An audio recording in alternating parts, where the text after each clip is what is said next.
top story tonight is about Israel. Its citizens are frustrated, they are furious, and they want Prime Minister Benjamin Netanyahu out. What triggered the latest wave of protests against him, you're asking? The bitter news that came on the 1st of September.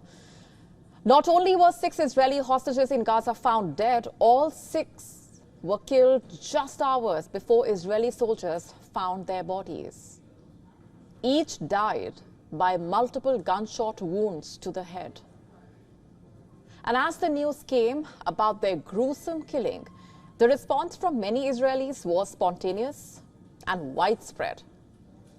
Anger towards Netanyahu, who has been accused of stalling efforts to secure a hostage deal, shot up on Sunday. And how?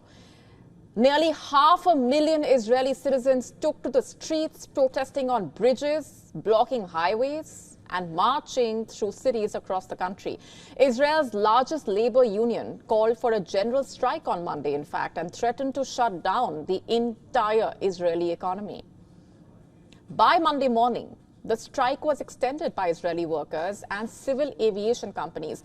Angry citizens hit the streets, demanding an immediate deal to free the remaining hostages in Hamas captivity. It is the largest protest in Israel since the Gaza war started. And as the protests continue to rage, someone painted Netanyahu is a murderer, quote unquote, on one of the Prime Minister's cars. The Israelis blame Netanyahu, remember, for the deaths of the hostages. You see, while most of the world is talking about the massive death toll among the Palestinians in Gaza, Israelis are focused on the fate of the hostages taken by Hamas on the 7th of October. Scores of the captives have been recovered in a prisoner exchange earlier, a few more during rescue operations. But some 100 remain in Gaza, as per reports. And Israeli authorities believe that a third of the hostages could be dead. Now, the discovery of the 6 hostage bodies has thrown negotiations for a ceasefire deal into question. There has been skepticism over Netanyahu's willingness to strike a deal, given the fierce opposition from the far-right ministers in his coalition government. And you see, the Israeli Prime Minister's political future depends largely on his far-right partners. Several of them, by the way, have already threatened to leave his government if he agrees to the deal. Just to put this simply, if they leave, Netanyahu's government collapses. As it is, during a cabinet meeting on Sunday, Israeli Defense Minister Yoav Gallant lambasted the Israeli government for what he said was prioritizing control of a key border area known as the Philadelphia corridor over a deal to free the hostages. In fact, Gallant called it a moral disgrace.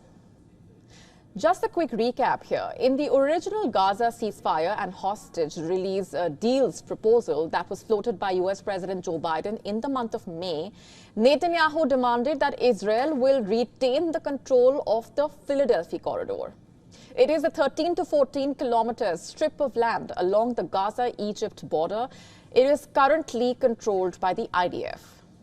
And that demand, you see, has become the main sticking point in reaching a deal. Hamas says that Israeli troops must withdraw from the border zone.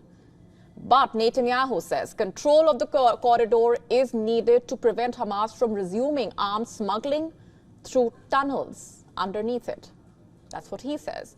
And in all of this, Gallant, who has increasingly found himself isolated within Netanyahu's cabinet on the issue of a hostage deal, warned his colleagues that if the government continues on this path, it will not manage to achieve any goals. In fact, he said, and I'm quoting now, "If we want the hostages alive, we do not have time."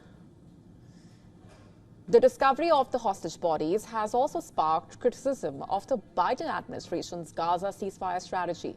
Speaking to reporters on Monday, US President Joe Biden was asked whether he thought Netanyahu was doing enough to secure a hostage deal. Biden said no. Listen in. Mr. President, do you think it's time for Prime Minister Netanyahu to do more on this issue? Do you think he's doing enough? No. Biden and Vice President Kamala Harris were due on Monday to meet with the U.S. hostage deal negotiating team to discuss the efforts towards an agreement for the release of the remaining captives. How will the killing of these hostages affect the ceasefire discussions? It's too soon to say. The impact will likely be seen in a day or two, but as of now, the situation is complicated to say the least. Currently, there are no in-person joint negotiations with the parties, but discussions continue through the regular channels. But you see, the recent deaths of the 6 hostages exposes a deep division in the Israeli society. It shows the rift between those who prefer to continue the war in Gaza and those who believe the government has a moral duty to first and foremost bring the Israeli hostages home. Yes, they want Hamas crushed, but they also believe that the risk to the lives of the hostages is not worth it.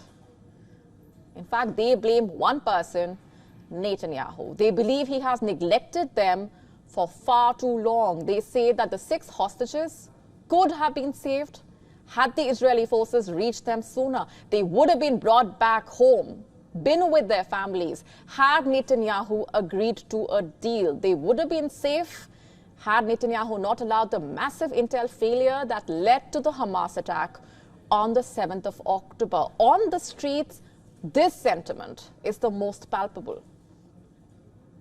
In Tel Aviv, some 300,000 people reportedly came out to protest carrying 6 symbolic coffins. They blocked the highway. They lit a bonfire.